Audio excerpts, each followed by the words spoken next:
The recent GOP debate was the least serious debate I've ever seen in my life. It is very clear that the normal standard of what politics once was when it came to the, let's say, ethos around the presidential debate and how people are supposed to handle themselves, well, that's been completely thrown out the window after Donald Trump has entered the political fray.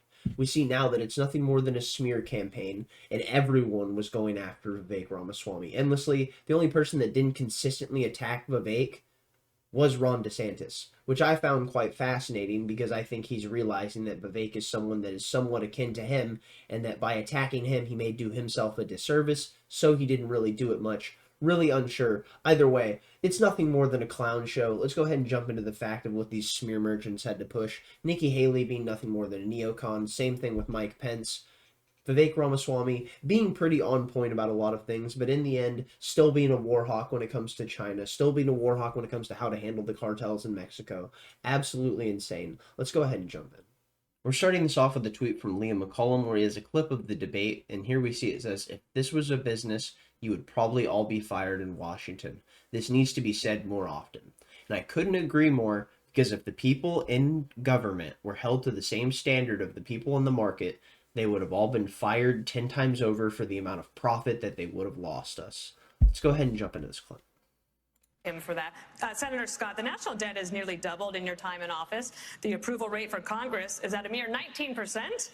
If this were a business, you'd probably all be fired in Washington, but you're here tonight looking for a promotion. And isn't that just incredible? If this were the case and we were handling this like the market, you would probably all be fired, but you're here tonight looking for a promotion. The only place you can consistently fail upward is Hollywood and government. Moving on, we see from Patrick Bet David, "It's obvious everyone's united against Vivek. They want to eliminate his rise tonight. Too many have used the same line. It's as if the RNC or someone fed them all the same line."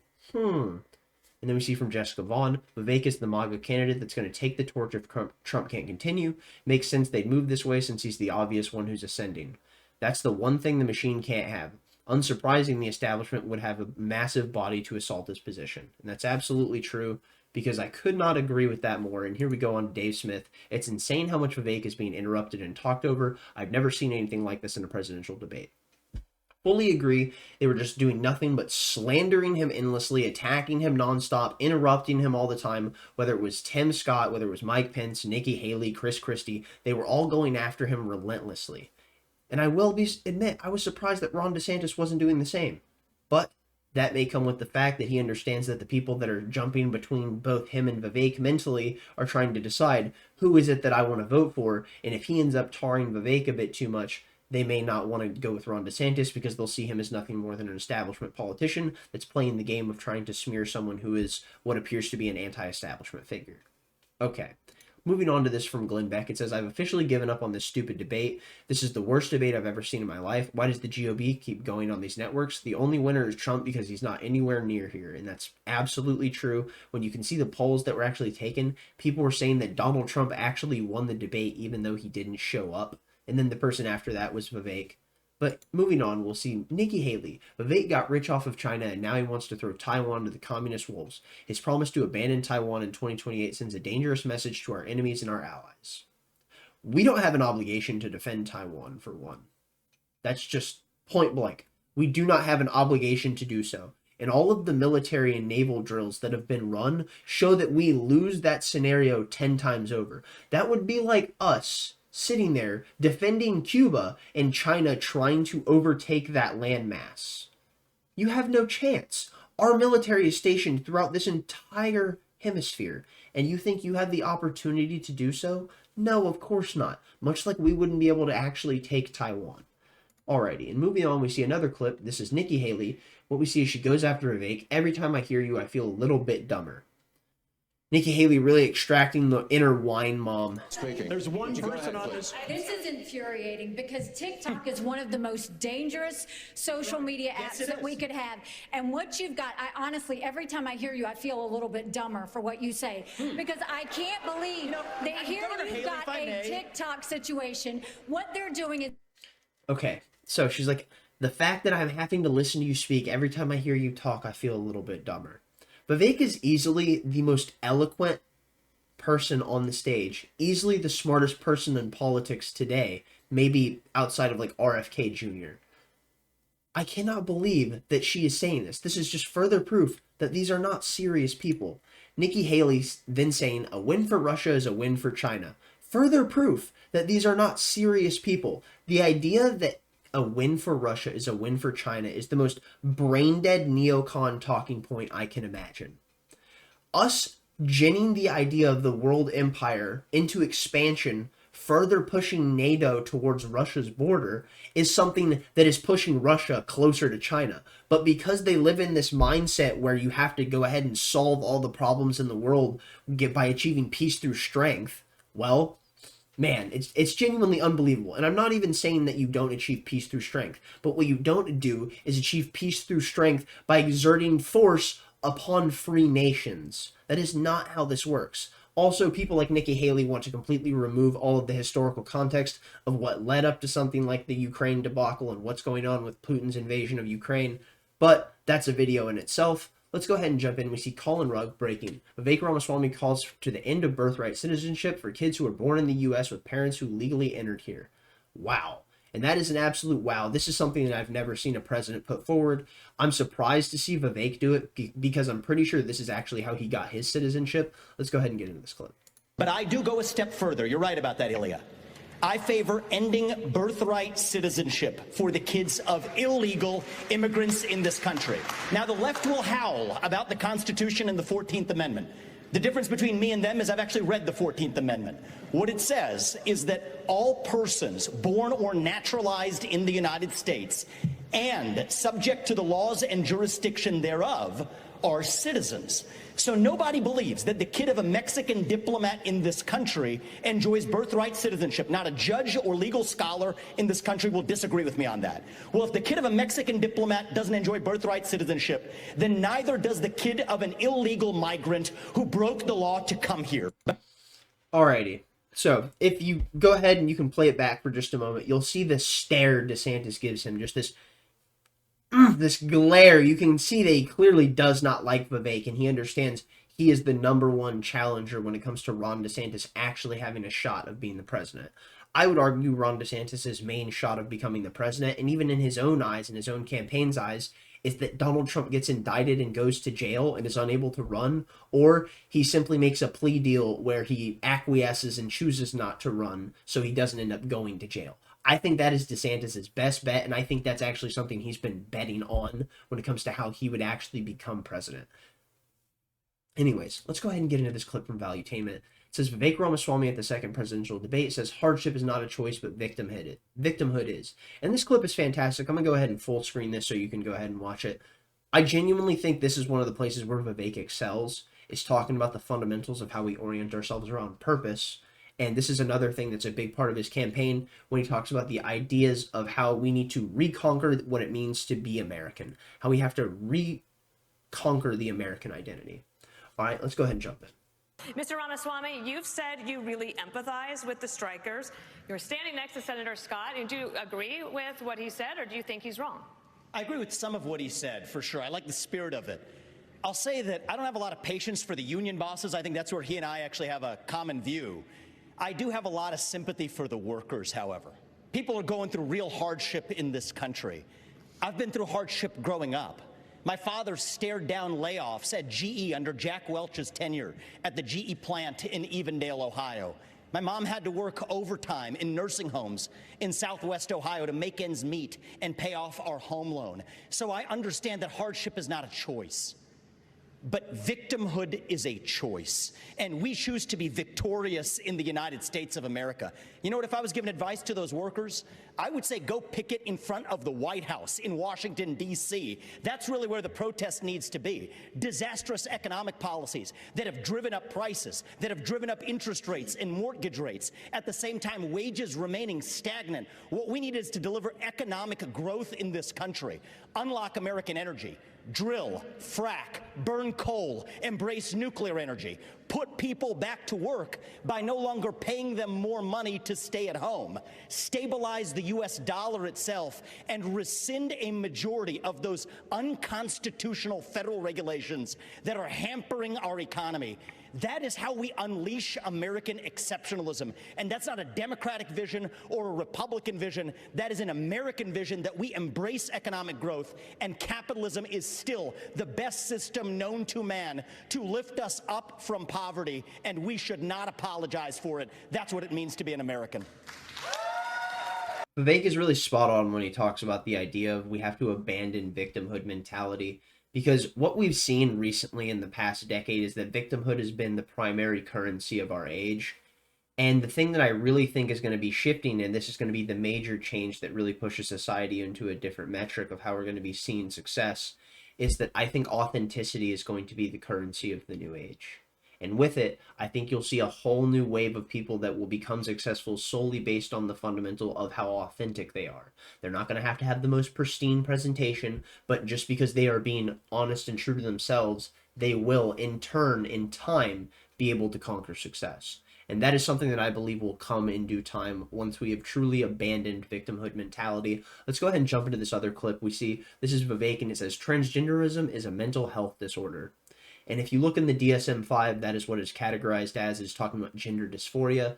I believe there are multiple types of gender dysphoria. I believe there is, well, let's not jump into that just yet. We'll jump into it after this clip, and then I'll explain. All right, let's play it.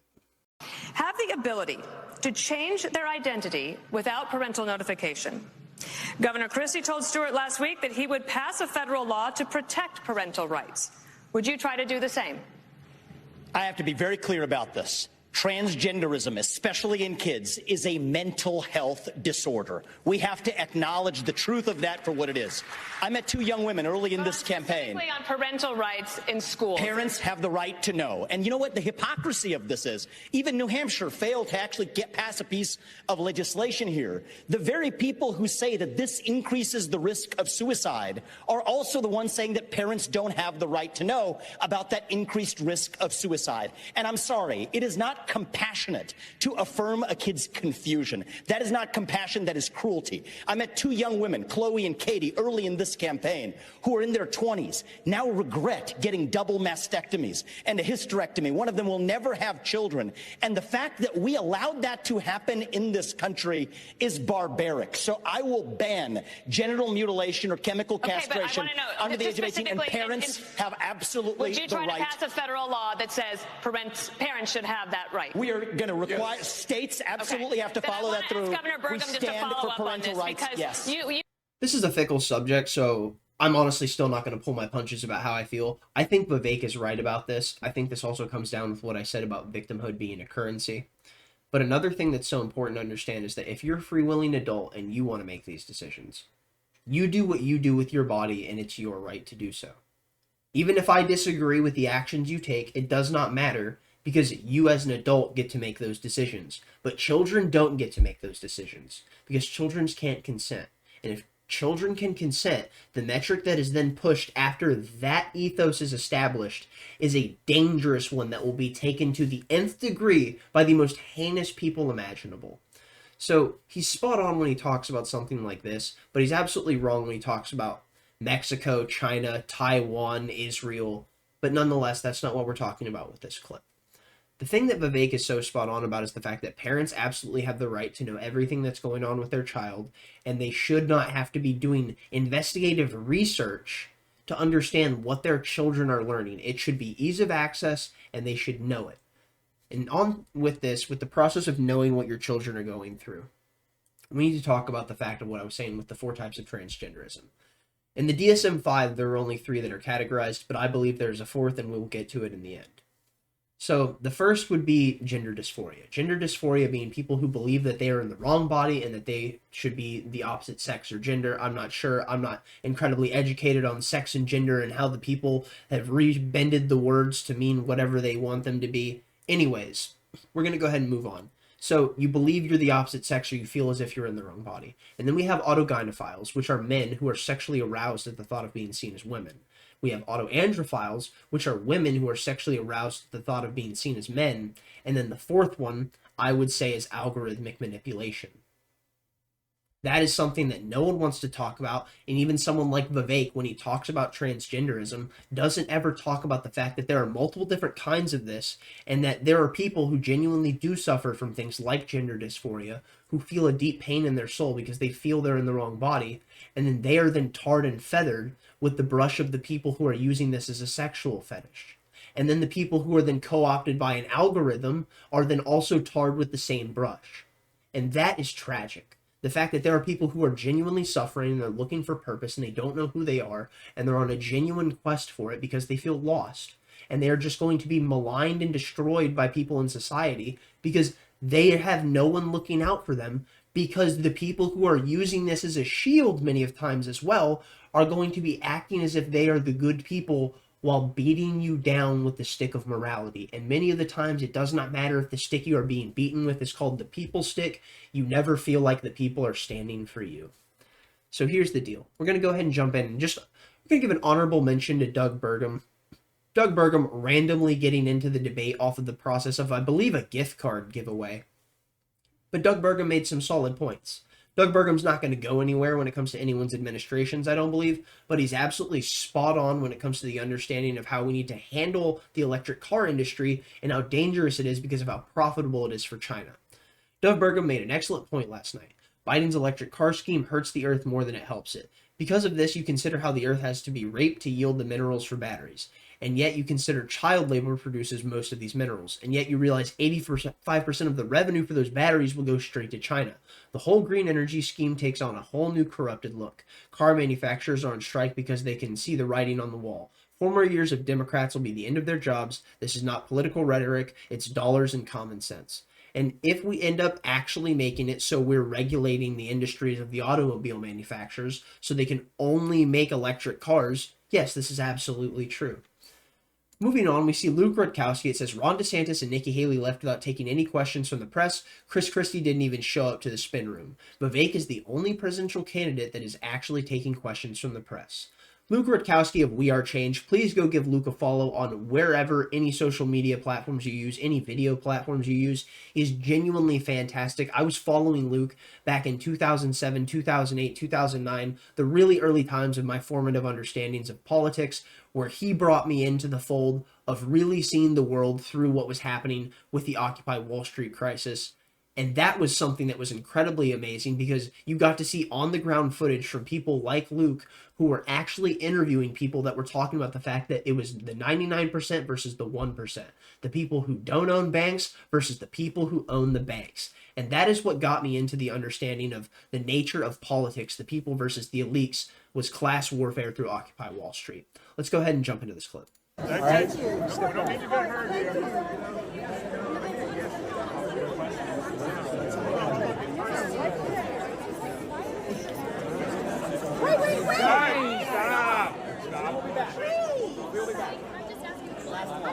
back. Guys, everyone please take a step back. Guys, please take a step back. So Vivek's willing to talk to basically everyone, and this is something that's so fascinating about his campaign, is that he's been willing to talk to basically everyone consistently. From everyone all the way to the left wing to the right, it really doesn't matter. He's going on all different manners and different shows because, one, I believe he knows he's the smartest person in the room, so he's absolutely willing to go anywhere because he knows he can kind of control the way the conversation goes solely based on his logic that he can wield.